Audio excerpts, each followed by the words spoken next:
Centuries ago, there was a deep, vast, and thick forest residing between towering mountains. The forest was adorned with beautiful waterfalls, water flowing like jewels from the top of the mountains down to the rivers that stretched through the forest for 100 miles. In those mountains, there was a majestic, long waterfall cascading from an incredible height, as if an entire river was tumbling from the mountain's edge. The scenic beauty was mesmerizing, and it took hundreds of meters to climb up and see the enchanting view of the waterfall. Near the forest, there was a small, remote village where people lived in harmony with nature and the land. At the edge of the village, near the forest boundary, stood a wooden house where a young man named Shambhu lived. Shambhu was physically weak since childhood and had suffered from severe illness that caused his skin to have a dark blue pigmentation.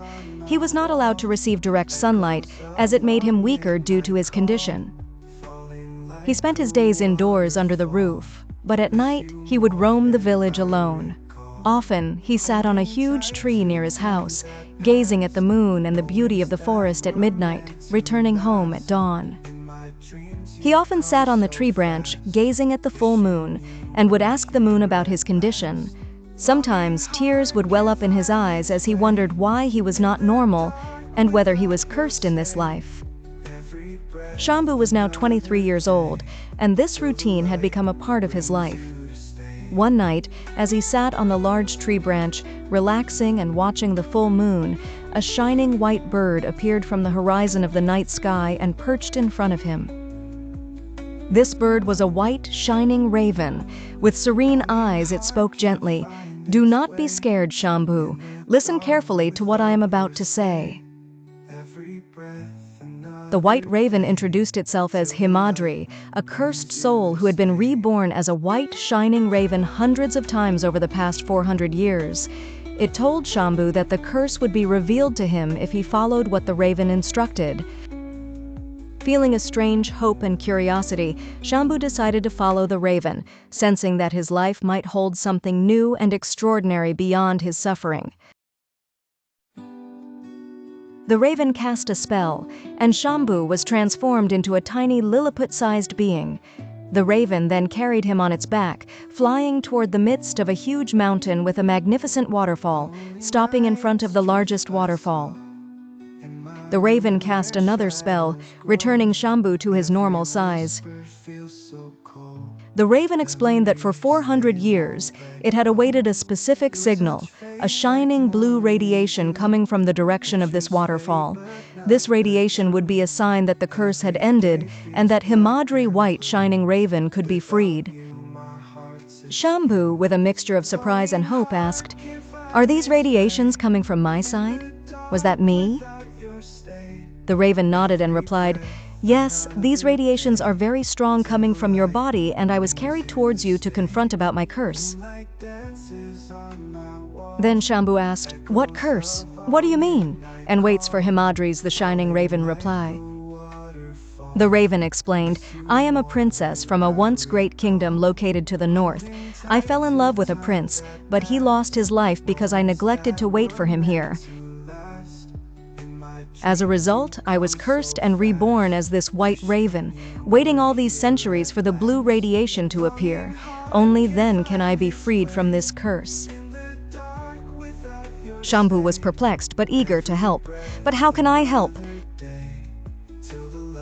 The raven instructed him to face the waterfall and ask it to halt, saying, "I am here now. Be calm and ask the waterfall to stop." Shambhu obeyed. To his astonishment, the waterfall halted, revealing a hidden passage behind it.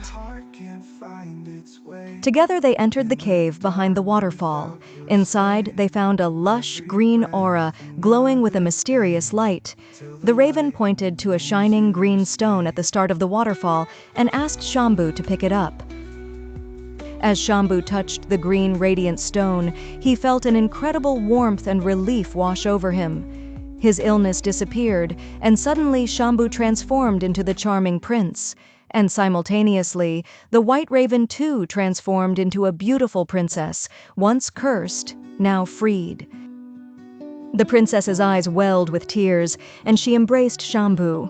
The prince charming, whispering, "The prince I lost centuries ago was none other than you, dear."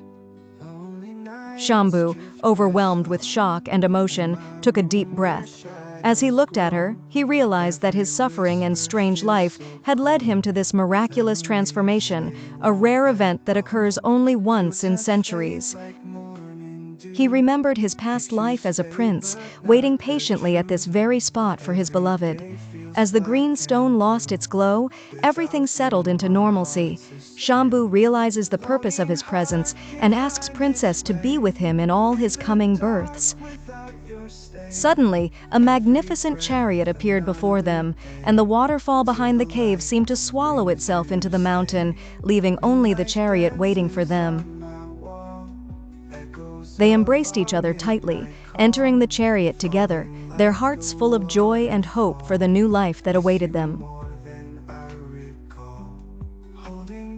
Curtains, folks. This story is a metaphor for how our worst experiences, such as illness and times of sadness, have the greatest potential to create miracles if we face them with patience and perseverance. Goodbye for now, folks. Love yourself and be blessed.